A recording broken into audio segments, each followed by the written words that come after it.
जय हिंद साथियों, स्वागत है आपका आपके अपने YouTube चैनल विजन क्लासेस में। साथियों, क्लास 10th की प्रश्नावली 3 चल रही है और 3.1 के अंदर अपने पिछली क्लास के अंदर क्वेश्चन नंबर 2 और 3 को पहले कवर किया था, क्योंकि वो अपन ने बेसिक पढ़ा था उससे रिलेटेड था। ठीक है साथियों, क्वेश्चन नंबर 1 है वो थोड़ा अलग है।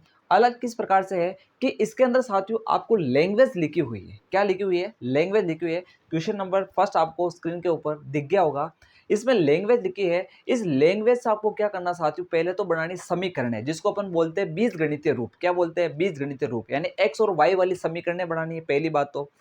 फिर अपने को क्या करना है, उन समीकरणों को ग्राफीय विधि से हल करना है। आपको सवाल दिख रहा होगा, आप बुक में देख सकते हैं कि इसमें आपको इसको ग्राफीय विधि से हल करना है और वहां जो आपने एक्स और वाई माना है, जो चर माने हैं, और उसके मान आपको ग्राफीय विधि से ज्ञात करने हैं। तो जो पहला सवाल है, उस पहले सवाल पर अपन आते हैं। पहला सवाल में क्या बोला गया है साथियों? पहले सवाल को आप देखना स्क्रीन पे, मैं किताब में देख लेता हूं। कक्षा 10 के अंदर 10 विद्यार्थी हैं जिन्होंने एक गणित की प्रतियोगिता के अंदर भाग लिया। यानी 10 विद्यार्थियों ने साथियों एक गणित की प्रतियोगिता में भाग लिया। तो बताइए आप सबसे पहले तो कुल विद्यार्थी कितने हुए? तो सबसे पहले अपन लिखेंगे कुल विद्यार्थी 10 हुए। अपन पहला प्रश्न कर रहे हैं और यहाँ इसको मैं हल कर रहा हूँ, सबसे पहले स्टार्टअप दे रहा हूँ। तो यहाँ देखना साथियों, आपके पास कुल विद्यार्थी कितने हुए? तो आप बोलोगे सर कुल विद्यार्थी हो गए अपने पास 10 विद्यार्थी हो गए। कितने हो गए? 10 विद्यार्थी हो गए। ठीक है। फिर इसमें बोला गया है यदि लड़कियों की संख्या लड़कों की संख्या से 4 अधिक हो, बस यहाँ आपके बंटा ढार हो जाते हैं। क्या हो जाते हैं? बंटा ढार। यहाँ आप घबरा जाते हो कि अब कौन किससे क्या ज्यादा है और आप इसको एक समीकरण का रूप नहीं दे पाते हो। तो सबसे पहले तो मेरी बात सुनिए साथियों, आपको बोला गया है, मैं समझाता हूं इसको, कि लड़कियों की संख्या, किसकी संख्या? लड़कियों की संख्या है वो लड़कों से। दो ही चीजें आ रही ना, एक तो लड़कियां और एक लड़के। ठीक है, तो लड़कियों की संख्या है वो लड़कों से 4 ज्यादा है। अब मैं आपको इसको जनरल तरीके से समझाता हूं कि जैसे मैंने बोला कि जो मेरा जो एक उम्र है वो आपकी उम्र से 5 साल ज्यादा है। क्या बोला मैंने? कि मेरी उम्र आपकी उम्र से 5 साल ज्यादा है। तो मुझे मेरी बताने के लिए माना कि आपकी 15 साल है, तो आपकी उम्र में 5 जोड़ूंगा तब मेरी आएगी। सिंपल सी बात है। तो अब यहां पर भी वही काम करना है कि यहाँ पर भी वही काम करना है कि जो लड़कियों की संख्या है वो लड़कों से 4 ज्यादा है। यानी लड़कों में मैं 4 जोड़ूंगा तो किसकी संख्या आएगी? लड़कियों की संख्या की, क्योंकि ये ज्यादा है। और कितनी ज्यादा है? तो 4 ज्यादा है। तो इसके अंदर मुझे क्या करना पड़ेगा? +4 करना पड़ेगा। अब देखो, ना तो लड़कियों की संख्या पता है ना मैं लड़कों की संख्या पता है। मैं मान लेता हूं कि लड़कियों की संख्या x है, लड़कों की संख्या y है। तो आपके पास समीकरण क्या बनी बताओ? x बराबर y + 4 समीकरण बनी कि नहीं बनी? बन गई है। तो यही काम हमें करना है कि लड़कियों की संख्या को अपन क्या मानेंगे? माना x है और लड़कों की संख्या मान लेते हैं माना y है। ठीक है, तो इसी को अपन आगे बढ़ाते हैं। ये आपको समझ में आ गया होगा कि कैसे अपने को आगे बढ़ना है इस लैंग्वेज से। ठीक है, लैंग्वेज को आप अगर सोल्व करना सीख लेता हो तो इस प्रश्नावली 3 के लिए देखिए, ये प्रश्नावली 3 आप में प्रश्नावली 3 और प्रश्नावली 4 आपके लिए चैलेंजिंग है। क्यों? क्योंकि इसके अंदर लैंग्वेज वाले प्रश्न होते हैं, तो उनसे सबसे पहले आपको समीकरण बनाना चाहिए और कोई हार्ड नहीं है। जब आप 2 4 5 सवालों को मेरे साथ कंटिन्यू देखोगे तो आपको पता चल जाएगा कि किस तरह से लैंग्वेज को तोड़ मोड़ करके उसकी समीकरणें बनाई जाती है। तो यहाँ देखते हैं। तो सबसे पहले तो मैं मान लेता हूं कि माना लड़कियों की संख्या x है। माना माना लड़कियों की संख्या x है। माना लड़कियों की संख्या वो मैंने कितनी मान ली साथियों? x मान ली। तथा लड़कों की संख्या, तथा लड़कों की संख्या, और वो मैंने कितनी मान ली साथियों? y मान ली। अब बात आते हैं प्रश्नानुसार, कुल विद्यार्थी कितने हैं जो प्रतियोगिता में भाग ले रहे हैं? वो 10 है। तो वो लड़के और लड़कियों को जोड़ने से आएंगे। तो मैं x + y करूं, यानी दोनों को जोड़ लूं, तो बराबर में कितना आएगा? 10। तो एक समीकरण बनी कि नहीं बनी? कोई मुश्किल काम है भाई? इसने बोला लड़के और लड़कियों की संख्या 10 है और मैंने x और y को जोड़ दिया और बराबर में 10 लिख दिया, तो आपके पहली समीकरण तैयार हुई कि नहीं हुई? तो वही काम करना अपने को प्रश्नानुसार, यानी प्रश्न के अनुसार। प्रश्नानुसार इसको मैं कभी कभी ऐसे भी लिखता हूं ATQ। इसका मतलब ये होता है according to question, according to question, या फिर प्रश्नानुसार, प्रश्न के अनुसार कि प्रश्न क्या कह रहा है। तो पहली बात तो ये निकल के आती है कि x + y बराबर 10 और समीकरण नंबर 1 लड़कियां प्लस लड़के बराबर 10, कुल विद्यार्थी दोनों को जोड़ के आ जाएंगे। ठीक है, फिर अपन बात करते हैं कि लड़कियों की संख्या है वो लड़कों से 4 ज्यादा है। यानी लड़कियों की संख्या मतलब x, लड़कियों की संख्या मतलब x, लड़कों की संख्या यानी y से कितनी ज़्यादा है, 4 ज़्यादा है। कितनी ज़्यादा है, 4 ज़्यादा है। तो आपके पास ये समीकरण नंबर आ जाएगी साथियों 2। कौन सी समीकरण आ गई है, 2 आ गई है। अब आपको क्या करना है साथियों, इन समीकरण 1 और 2 से आपको सबसे पहले बिंदु ज्ञात करना है। क्या ज्ञात करना है, बिंदु। और उन्हीं बिंदु को अपन ग्राफ में लेकर के जाएंगे और फिर ग्राफ में ये देखेंगे कि वो ग्राफ कहाँ कट रहा है, कहाँ पर प्रतिच्छेद हो रहा है, ताकि जहां प्रतिच्छेद होगा उस बिंदु पर अपने को x और y का मान देखना है और वही अपना क्या होगा, हल होगा। तो सबसे पहले अपन समीकरण 1 को उठाते हैं और इसके बिंदु ज्ञात कर लेते हैं। क्या ज्ञात कर लेते हैं, बिंदु ज्ञात कर लेते हैं। यहां तक आपको अच्छे से दिख रहा होगा। तो सबसे पहले अपन देखते हैं साथियों समीकरण 1 से। यहां देखते हैं समीकरण 1 से। समीकरण 1 से आपको क्या करना, जब भी बिंदु ज्ञात करना होना साथियों, तो आपको एक चर को एक तरफ रखना है, बाकी सबको एक तरफ। तो मैं x को इधर रखूं और बाकी सबको उधर भेज दूं, तो ये y उधर जाएगा, कितना हो जाएगा, 10 माइनस y हो जाएगा। मैं समीकरण 1 से बात कर रहा हूं। तो यहां से मुझे बताइए x बराबर कितना मिला। तो x बराबर आप बोलोगे सर यहां से मिला 10 माइनस y, चूंकि x उधर रहेगा y उधर जाएगा, तो माइनस का y यानी x बराबर 10 माइनस y। अब इसके लिए मैं टेबल बना लेता हूं। यहाँ पे देखिए साथियों, ये अपन टेबल बना लेते हैं। ये अपने पास आ जाएगी टेबल, ठीक है साथियों, ये अपन बना लीजिए टेबल। ये बिंदु है, यहाँ x चल रहा है, यहाँ y चल रहा है। अब देखना साथियों, जैसे ही मैं यहाँ पर क्या करूंगा, y का मान लिखूंगा, तो मुझे किसका मान मिलेगा साथियों, x का मिलेगा। जैसे y का मान मैंने लिख दिया साथियों, यहाँ पर 1 लिख दिया। कितना लिख दिया साथियों, 1 लिख दिया। तो 10 में से 1 घटाऊंगा तो मुझे कितना मिलेगा साथियों, x का मान कितना मिलेगा, 9 मिलेगा। यहाँ पर मैं 2 लिख दूं, y का मान, ये 2 लिख दिया। तो 10 माइनस 2, y का मान 2 लिखा, तो 10 माइनस 2 करूंगा तो कितना आएगा, 8। तो x बराबर कितना आ गया, 8 आ गया। अगर 3 लिख दूंगा तो 10 माइनस 3 करूंगा तो x बराबर कितना आ जाएगा, 10 में से 3 जाएगा तो 7। तो ये आ जाएगा 7। तो ये अपने इस पहली समीकरण से क्या निकल गया, 3 बिंदु निकल गए, जिसमें एक पहला बिंदु ये है, दूसरा ये और तीसरा ये है। अब इसी प्रकार अपन क्या करते हैं समीकरण 2 से। अब लिखूंगा मैं समीकरण 2 से। समीकरण 2 से, समीकरण 2 से मुझे बताइए क्या होगा। तो समीकरण 2 है आपके पास साथियों x बराबर y प्लस 4। तो इससे भी अपन क्या करते हैं, एक बॉक्स निकाल लेते हैं। ये अपन ने बॉक्स निकाल लिया, ये आपके पास बॉक्स आ गया, ठीक है साथियों। अब यहाँ क्या करना है, मैं x और y दोनों देखूंगा। जैसे जैसे मैं y का मान लिखता जाऊंगा, किसका मान मिलता जाएगा, x का। जैसे मैंने y का मान लिख दिया 1, तो मेरे पास सुनिए 1 और 4 कितना होगा, 5। तो x का मान कितना आ गया आपके पास, 5 आ गया। यहाँ 2 लिखूंगा तो ये लिख दिया 2। 2 और 4 कितना होगा, 6। तो x का मान कितना आ गया, 6। 3 लिखूंगा तो 3 और 4 कितना हो गया, 7। x का मान कितना आ जाएगा, 7 आ जाएगा। तो इस प्रकार से अपन ने यहाँ पर क्या कर दिया साथियों, इस सवाल को क्लियर कर दिया है कि अपने पास क्या रहने वाला है। अब अपन आगे बढ़ते हैं।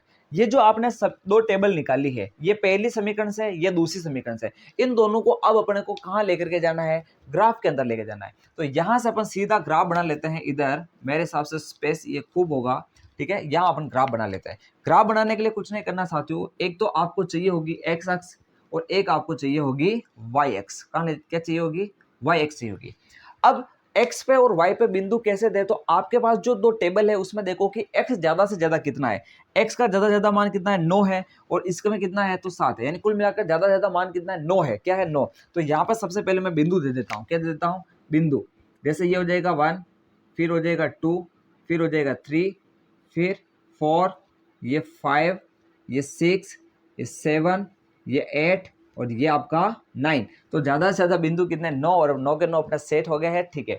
अब देखिए y पे ज्यादा से ज्यादा मान इसमें 3 है और इसमें भी कितना है, 3 है। तो y का ज्यादा से ज्यादा मान अपना हो जाएगा 3। तो अपन इसमें थोड़ा दूर दूर लिख देते हैं, क्योंकि अपने पास 3 बिंदु ही है। तो ये हो जाएगा 1, ये हो जाएगा 2, ये हो जाएगा 3। तो इस प्रकार से अपन ने सबसे पहले तो ये देखा कि x ज्यादा कितना है और y ज्यादा से ज्यादा कितना है, ताकि अपन उसको मार्किंग कर सके।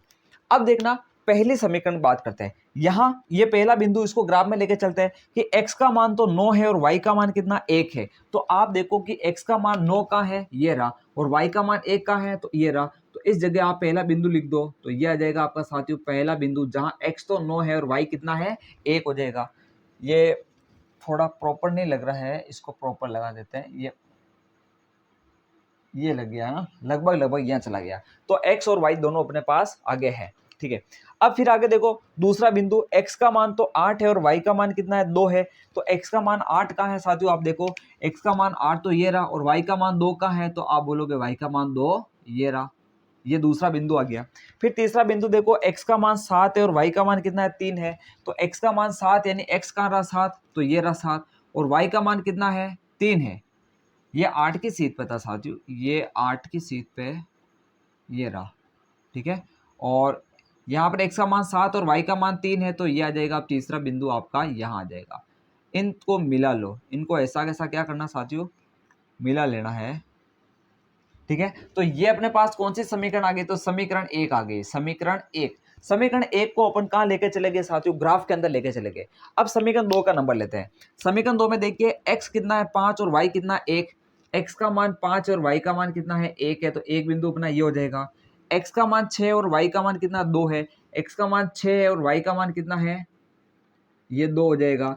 फिर आप देखोगे वही कि x का मान 7 है, y का मान 3, ये रहा x का मान 7 और ये y का मान 3, वापस वही बिंदु आ जाएगा सेम अपना, ठीक है। तो ये आ जाएगी अपने पास दूसरी समीकरण, ये आ जाएगी अपने पास समीकरण नंबर 2 आ जाएगी। तो समीकरण 1 और 2 दोनों अपने कहाँ चली गई साथियों, ग्राफ के अंदर चली गई है, और दोनों समीकरणें काट रही है, क्या कर रही काटे, और जहां आपके वो समीकरण दोनों काटती है उस बिंदु के अपने को निर्देशांक चाहिए, क्योंकि वही अपना उत्तर होता है, ठीक है। तो उस बिंदु के निर्देशांक देखने के लिए आप देखोगे तो ये इधर एक तो मान इधर आ रहा है, एक मान आपका ये इधर आ रहा है, तो आप देखोगे यहां से हल क्या निकलता है साथियों, यहां से हल निकलता है कि x बराबर तो आपके निकल रहा है साथियों, सॉरी x बराबर तो निकल रहा है 7 और y बराबर निकल रहा है आपके 3, क्या निकल रहा है 3 निकल रहा है। तो मुझे बताइए x आपने किसको माना था, बताइए x आपने माना था लड़कियों की संख्या को, तो लड़कियों की संख्या कितनी आ गई आपके पास 7 और लड़कों की संख्या कितनी हो गई 5, तो x यानी यहाँ पर अपन लिखेंगे लड़कियों की संख्या, लड़कियों की संख्या, लड़कियों की संख्या x बराबर वो कितनी आ गई 7 और लड़कों की संख्या कितनी आ गई, लड़कों की संख्या वो आ गई y और वो आ गई अपने पास 3। देखो दोनों को जोड़ो, 7 और 3 को जोड़ो 10, यानी कुल विद्यार्थी 10 हुए कि नहीं हुए, हो गए, यानी सेटिस्फाइड हो रहा है। क्या आपके पास लड़कियों की संख्या लड़कों से 4 ज्यादा है, बिल्कुल, ये 3 है, 3 में 4 जोड़ो 7 आ जाएगा, तो सेटिस्फाइड हो रहा है। इस प्रकार से अपन ने पहले प्रश्न को पूरा व्यवस्थित तरीके से कर लिया है, आप इसको स्क्रीनशॉट ले ले, इसको अच्छे से नोट कर ले। अब अपन इसका क्वेश्चन नंबर 2 करते हैं।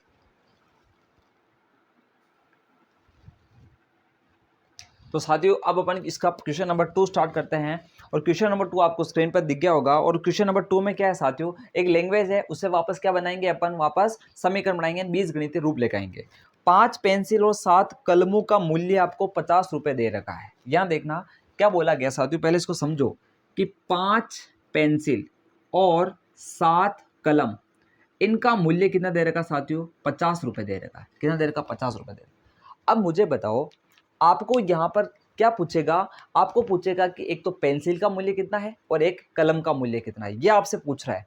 तो आप मुझे बताइए, तो ना तो आपको पेंसिल का मूल्य पता है ना कलम का, तो पेंसिल का अगर x मान लूँ और कलम का मैं y मान लूँ, तो अब मुझे बताइए कि अगर आपको एक पेंसिल का मूल्य पता चल गया, तो आपको कितनी भी पेंसिल का मूल्य पूछो तो आप निकाल सकते हो। मैंने बोला एक पेंसिल का अगर x है तो 5 पेंसिल का कितना होगा, तो आप बोलोगे सर 5x होगा। यानी ये जो 5x आया है वो किसका मूल्य आया है, वो पेंसिल का मूल्य आया है। अगर मैं बोलूं कि एक कलम का मूल्य कितना है साथियों, y है, कितना है y रुपए, भाई एक कलम यानी एक पेन का y रुपया लग रहा है, तो 7 पेन का 7 वही, यानी उसको गुणा कर दोगे। यानी मैं बोलूं कि एक पेन के अगर 5 रुपए लग रहे हैं तो 7 पेन के तो 7 इंटू 5 करेंगे तो 35 आ जाएगा। तो उसी प्रकार से एक कलम का मूल्य अगर y है तो 7 कलम का कितना हो जाएगा, तो वो हो जाएगा आपके पास 7y हो जाएगा। यानी ये तो आ गया आपके पास पेंसिल में, पेंसिल का खर्चा कितना है, और ये आ गया आपके पास कलम का खर्चा कितना है। अगर दोनों को जोड़ू तो मेरे पास कितना हो रहा है, 50 हो रहा है। तो इस प्रकार से मुझे बताओ 5x + 7y करके 50, यानी एक समीकरण बनी कि नहीं बनी। यानी जो लैंग्वेज में लिख रखा था उसने आपको बीजगणितीय रूप दिया कि नहीं दिया, वही काम अपने को यहाँ पर करना है। यानी मान लेंगे, माना एक पेंसिल का मूल्य x है और एक कलम का मूल्य y है, तो जितनी पेंसिल होगी उसको उससे गुणा करेंगे, जितने कलम होंगे उसको उससे गुणा करेंगे, और बराबर में जो टोटल रुपए लग रहे हैं उसके बराबर लिख देंगे और अपनी समीकरण बन जाएगी। तो कितना आसान है एक लैंग्वेज से समीकरणों को बनाना। तो अपन आगे बढ़ते हैं और यहाँ मान लेते हैं, क्या मानना है साथियों, माना एक पेंसिल का मूल्य, यहाँ पर मान लिया, माना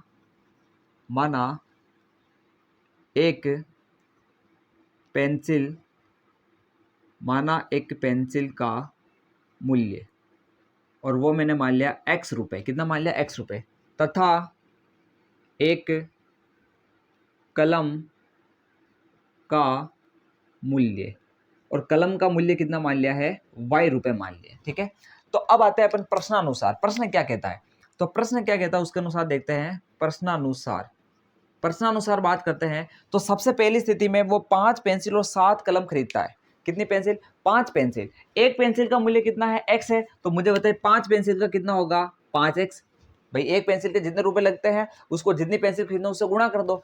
फिर देखिए 7 कलम खरीदता तो एक कलम का y रुपए, तो 7 का कितना होगा 7y, और बराबर कितना चल रहा है, कितने रुपए खर्च करता है 50। भाई इन 5 पेंसिल पे 7 कलम पर कितने रुपए खर्च करता है 50, तो बराबर आ गया 50। लो समीकरण 1 आ गई।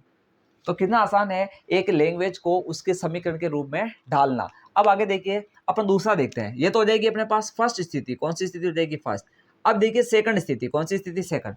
सेकंड स्थिति में आप देखोगे तो यहाँ पर आपको बोला गया है, अब वो क्या करता है, अब 7 पेंसिल और 5 कलम, 7 पेंसिल, अब 7 पेंसिल है तो एक पेंसिल का कितना मूल्य था x, तो 7 पेंसिल का कितना हो जाएगा 7x हो जाएगा, 7x हो जाएगा। एक कलम का मूल्य y और 5 कलम खरीदा तो 5y हो जाएगा। टोटल टोटल कितने रुपए खर्च करता है इसके ऊपर, तो टोटल खर्च करता है साथियों वो 46 रुपए। कितने 46, तो ये आ जाएगी आपके पास समीकरण नंबर 2। कौन सी आ जाएगी, समीकरण नंबर 2 आ जाएगी। तो समीकरण 1 और 2 इनको अपने को सबसे पहले क्या निकालना है, इसमें से बिंदु ज्ञात करना है। बिंदु ज्ञात करना मतलब वही बॉक्स निकालना है। बॉक्स निकालने के बाद उस बॉक्स को अपन कहाँ लेके जाएंगे, ग्राफ में लेके जाएंगे। तो सबसे पहले समीकरण 1 से अपन क्या करते हैं, बॉक्स निकाल लेते हैं। तो साथियों यहाँ पर बात करते हैं अपन समीकरण 1 से, क्या बात करते हैं, समीकरण 1 से। देखिए जब भी अपने को बॉक्स निकालना पड़ता है, वो यानी टेबल बनानी पड़ती है, तो अपन क्या करते हैं x या y को एक तरफ रखते हैं, बाकी सबको क्या कर देते हैं एक तरफ भेज देते हैं, या तो x को रखो या y को। तो अपन क्या करते हैं x वाले को इधर रख लेते हैं। तो x वाले को इधर रखना है तो देखो अपने को क्या क्या करना पड़ेगा, उस बात को समझना कि अगर मुझे x चाहिए, इधर क्या चाहिए x चाहिए, तो उधर मुझे क्या क्या भेजना पड़ेगा। सबसे पहले 7y उधर जाएगा, 7y उधर जाएगा तो वो 50 माइनस क्या हो जाएगा 7y हो जाएगा। और x चाहिए तो ये 5 का जाएगा तो वो भी बटा में जाएगा, तो ये कहाँ गया बटा में गया, कहाँ गया बटा में। यानी x निकालने के लिए मुझे 50 माइनस 7y बटा 5 करना पड़ा। अब इसको मैं सोल्व करूंगा, ये सोल्व कैसे होगा, तो यहाँ y का मान लिखता जाऊंगा मैं, और यहाँ पर जब इसको सोल्व करता जाऊंगा तो किसका मान मिलता जाएगा x का मिलता जाएगा। तो यहाँ इसके लिए अपन क्या कर लेते हैं साथियों, टेबल बना लेते हैं। क्या बना लेते हैं, टेबल बना लेते हैं। ये आपके आ जाएगी समीकरण नंबर 1 की टेबल। किसकी टेबल आ जाएगी, समीकरण नंबर 1 की टेबल आ जाएगी। अब यहाँ देखना, इसको अपन टेबल में डाल देते हैं इस प्रकार से। यहाँ अपने पास x हो गया, यहाँ अपने पास y हो गया। अब देखो y की वैल्यू पुट करनी है। मैं यहाँ पर लिख देता हूँ साथियों y का मान 1 लिख देता हूँ। कितना लिख देता हूँ 1। तो अब ये होगा 7 को 1 से गुणा करो। भाई ये 7y मतलब होता है 7 इंटू वाई। तो यहाँ 1 लिखा तो 7 को 1 से गुणा करूंगा तो कितना आएगा 7। और 50 में से जब आप 7 घटाओगे तो आपके पास कितना आएगा 43 यानी 43 आएगा। और ऊपर जब 43 आएगा और नीचे में जब 5 आएगा तो 5 का भाग 43 में दोगे तो पूरा पूरा नहीं जाएगा, पॉइंट टू में आएगा। तो हमें यहाँ पर 1 नहीं लिखना है, यहाँ पर 1 नहीं लिखना। तो सबसे पहले तो आप ट्राई कर लो कि इसकी जगह 0 लिख लो, y की जगह क्या लिख लो साथियों 0 लिख लो। ठीक है, y की जगह देखो ये मान आपको मर्जी से लिखना है, लेकिन मर्जी से भी कैसे सेट करना है। जैसे अगर मैंने 0 लिखा तो 7 इंटू 0 करूंगा तो कितना होगा 0। 7 इंटू 0 कितना 0 होता है। यूं मत कर देना 7 और सर यहाँ 0 लिखा तो 70 हो गया, 70 नहीं होगा। 7 इंटू 0 करेंगे तो 0 होगा। अब इसके बाद क्या करना साथियों आपको कि 50 में से 0 घटाएंगे तो कितना आएगा 50। और जब 5 का भाग 50 में देंगे तो कितनी बार जाएगा, तो हो जाएगा 5 का भाग 50 में 10 बार जा रहा है। कितनी बार जा रहा है 10 बार। तो ये आपके पास x बराबर कितना आ गया 10 आ गया। अब 1 से अपना काम नहीं बन रहा था, 2 लिखोगे तो भी काम नहीं बनेगा, 3 से भी नहीं बनेगा क्योंकि 7 तेरी 21 होगा और 50 में से 21 घटाओगे तो आपके पास वापस 5 का भाग पूरा पूरा नहीं जाएगा। और अब सीधा आप ऐसा करो 5 लिख दो। कितना लिख दो 5 लिख दो। तो यहाँ जब 5 लिखेंगे, इसको मैं सोल्व करके बताता हूँ, देखना। अपन निकाल रहे x, उधर है 50 माइनस 7, y की जगह लिखा मैंने यहाँ पर देखना 5, क्या लिखा 5, और बटा में क्या चल रहा है 5। तो ये आ गया 50, 7 पंचू 35 तो माइनस 35, बटेवा क्या चल रहा है 5। 50 में से 35 घटा दो कितना आ जाएगा 15। ठीक है, और बटा में क्या चल रहा है 5। फिर 5 का भाग दोगे तो 3, तो x कितना आ गया आपके पास 3। यानी ये आपने 5 लिखा तो x कितना आ गया 3 आ गया। ठीक है, अब इसी प्रकार अपने को आगे बढ़ना है, आगे देखते हैं। फिर अपन लिखते हैं 6, तो 7 6 42 हो जाएगा, काम नहीं बनेगा। और 7 लिखेंगे, 7 इंटू 7 49 हो जाएगा, और 50 में से 49 घटाएंगे तो भी 1 आएगा, काम नहीं बनेगा। यानी 8 से नहीं बनेगा, 9 9 7 63 से काम नहीं बनेगा। अब अपन सीधा लिख लेते हैं यहाँ पर, देखो या तो ऐसा कर सकते हैं यहाँ पर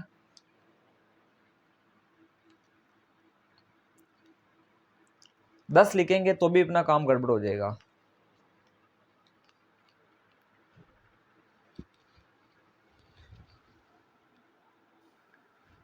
तो यहाँ पर अपन दूसरा ट्राई करते हैं, जैसे 10 लिख लेते हैं, माइनस में लिखेंगे तो ज़्यादा दिक्कत हो जाएगी, 10 लिख लेते हैं। तो यहाँ पर मैंने लिख दिया जैसे 10, कितना लिख दिया 10, तो यहाँ 10 लिखूंगा तो 7 इंटू 10 कितना हो जाएगा साथियों 70। अब देखना यहाँ है 50 और उसमें से अपन क्या कर रहे हैं, ऊपर माइनस 70 कर रहे हैं, क्या कर रहे हैं 50 माइनस 70 बटा 5। तो देखो 50 में 70 घटाएंगे तो ऊपर तो आ जाएगा माइनस का 20 और बटा में क्या है आपके पास आ जाएगा 5, तो 5 चौक कितना हो जाएगा 20, यानी माइनस का 4 आ जाएगा, कितना आ जाएगा माइनस का 4 आ जाएगा। ठीक है साथियों, तो ये अपनी पहली टेबल यहाँ पर क्या होती है साथियों, कंप्लीट होती है। समीकरण 2 से हल कर देते हैं, दूसरी टेबल बनेगी अपने पास। तो यहाँ लिख देते हैं साथियों समीकरण 2 से। तो समीकरण 2 से साथियों आपको सबसे पहले x का मान चाहिए ना, तो x को इधर लिख दो, बाकी सबको उधर भेजना। तो 5y को उधर भेजोगे तो 46 और माइनस 5y हो जाएगा। ये 7 इसके साथ गुणा में था तो उधर जाकर के क्या हो जाएगा, भाग में चला जाएगा। तो इसके लिए भी अपन टेबल क्रिएट कर लेते हैं। तो ये आ गई आपके पास सेकंड टेबल, किसके लिए, तो ये आ जाएगी आपके पास दूसरी समीकरण के लिए। कौन सी समीकरण के लिए साथियों, दूसरी समीकरण। अब यहाँ आप सोचना कि अपन क्या मान लिखें। तो अब देखो सबसे पहले आप सोचोगे, इधर देखना कि सबसे पहले यहाँ x हो गया, यहाँ y हो गया। अब y का मान यहाँ मैं लिखता जाऊंगा, x का मान मिलता जाएगा। y का मान अगर 0 लिखूंगा तो 5 इंटू 0 कितना होता है, तो 5 इंटू 0 0 होता है, और 46 में से 0 कटाएंगे तो 46, और 46 में 7 का भाग नहीं जाता है लेकिन पॉइंट में जाता है, अपने को पॉइंट में नहीं लाना है। फिर 1 से भी काम नहीं बन रहा, क्योंकि 5 करेंगे तो फिर वापस 41 आ जाएगा। अपन यहाँ पर क्या करते हैं कि 5 दूनी 10 कर सकता हूँ, लेकिन 10 अगर मैं प्लस 10 कर दूं तो 46 में 10 जोड़ूंगा तो कितना हो जाएगा, 56 हो जाएगा। लेकिन यहाँ पर इसको प्लस का 10 कैसे बनाऊं, तो y की जगह मैं माइनस का 2 लिख दूं। क्या लिख देता हूँ, माइनस का 2। देखना 46 माइनस 5, 46 माइनस 5, और y की जगह में लिख दिया माइनस का 2। क्या लिख दिया, माइनस का 2। क्या लिख दिया, माइनस का 2। तो अब सुनना ये क्या हो जाएगा, 46 माइनस माइनस प्लस 5 दूनी 10, और ये आ जाएगा आपके पास 56, और उस 56 में 7 का भाग जा रहा है 8 बार। कितनी बार, 8 बार। तो x का मान कितना आ जाएगा आपके पास, 8 आ जाएगा। कितना आ जाएगा, 8 आ जाएगा। तो अपना पहला काम हो जाएगा y बराबर -2 लिखने से x बराबर कितना आ गया, 8 आ गया। अब अपन आगे बढ़ते हैं, और अब अपन आगे आगे ट्राई करते हैं। यहाँ पर 25 हो सकता है।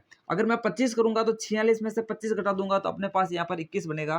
तो यहाँ पर मैं 5 ट्राई कर लेता हूँ। तो y का मान 5 ट्राई करूंगा तो 5 इंटू 5 कितना होगा, 25, और 46 में से 25 जाएगा तो कितना आ जाएगा, ये देखो 46 माइनस 25 और बटेवा कितना चल रहा है 7, तो ये आ जाएगा 21 बटेवा 7, और 7 तेरी 21। तो x का मान कितना आ गया आपके पास, 3 आ गया। ये x का मान कितना आ गया, 3 आ गया। इसी प्रकार अपन आगे बढ़ते हैं। अब सीधा आपको क्या करना साथियों, यहाँ पर इस 5 में 7 प्लस कर लो। इसका मैं तरीका बताता हूँ। आपके पास देखो पहले कितना था, -2 था।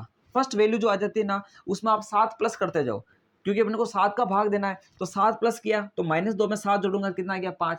5 में 7 जोड़ो तो कितना आएगा, 12। तो अगला आंसर अपना 12 पे बैठेगा। किस पे बैठेगा, 12 पे। जैसे y का मान यहाँ 12 लिखोगे तो 46 माइनस यहाँ 12 लिखोगे तो 12 इंटू 5 कितना हो जाएगा, 60 बटेवा कितना हो जाएगा, 7। तो ये देखो इस ये डिफरेंस कितना आ रहा है, तो ये डिफरेंस आ रहा है आपके पास -14 आ रहा है। कितना आ रहा है, -14। क्योंकि माइनस की संख्या बड़ी है तो आंसर माइनस में आएगा, और अलग अलग चिन्ह है, यहाँ प्लस या माइनस, तो जब भी चिन्ह अलग अलग हो तो उन दोनों का अपन क्या लेते हैं, अंतर लेते हैं। क्या लेते हैं, अंतर लेते हैं। बटा 7, 7 दूनी 14, यानी आ जाएगा -2 आ जाएगा। किसका जाएगा, -2 आ जाएगा। तो अपने पास यहाँ पर समीकरण ए को भी टेबल में डाल दिया, समीकरण 2 भी टेबल में, यानी ये अपने पास क्या आ गया है, ये बिंदु आ चुके हैं। अब इन बिंदु को अपन कहाँ लेके जाएंगे, ग्राफ के अंदर लेके जाएंगे। तो अपन इन बिंदु को ग्राफ में लेके चलते हैं और अपन इनका क्या बनाते हैं, ग्राफ बनाते हैं। तो इसको यहाँ तक क्लियर नोट कर ले, क्योंकि इसको मैं यहाँ से बिठाऊंगा और उसके बाद इसका ग्राफ ड्रॉ करते हैं और अपन एक्स और वाई का मान ज्ञात करते हैं।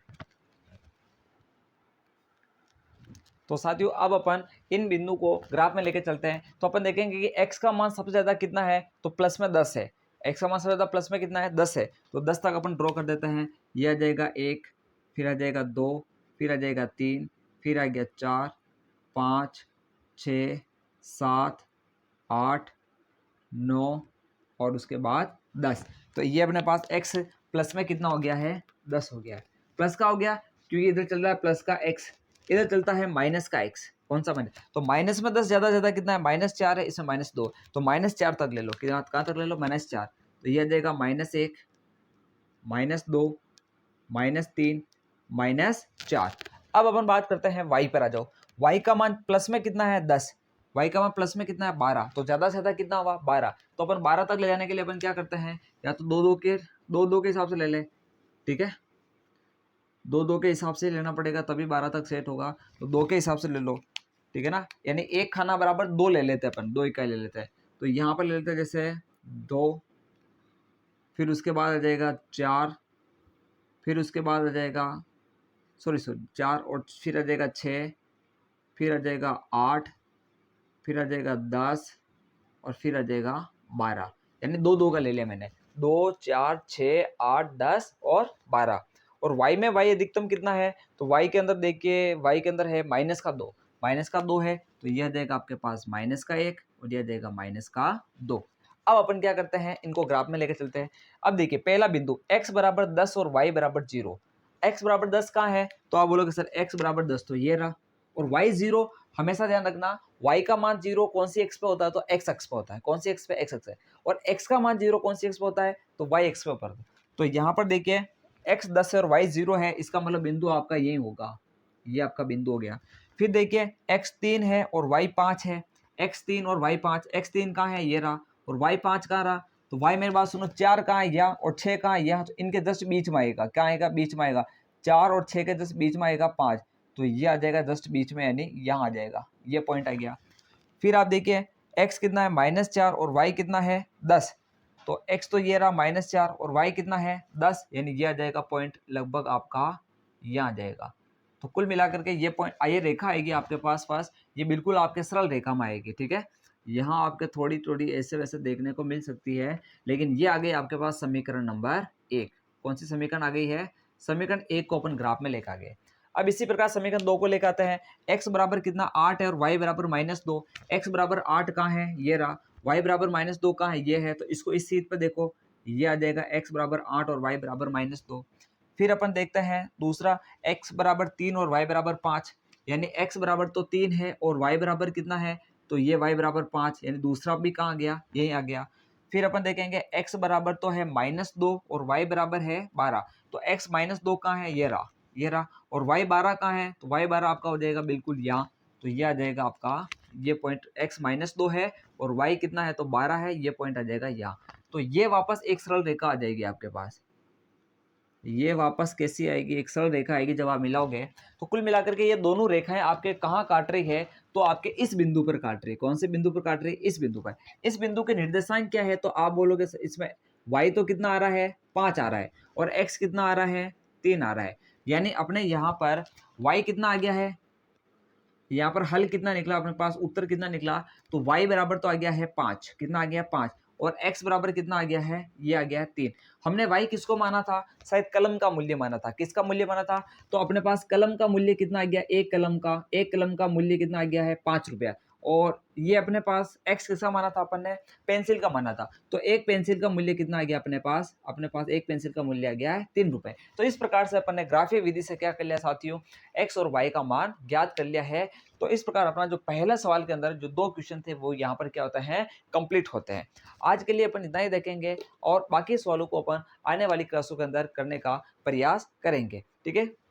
तब तक के लिए इनको आप नोट करें, ये ग्राफीय विधि इंपॉर्टेंट है क्योंकि आने वाले क्वेश्चन के अंदर अपने को ये विधि बहुत ही काम आने वाली है, ठीक है। तो इसको अच्छे से समझे, मिलते हैं अपनी अगली क्लास के अंदर जो और भी अपने शानदार और जानदार रहने वाली है, ठीक है।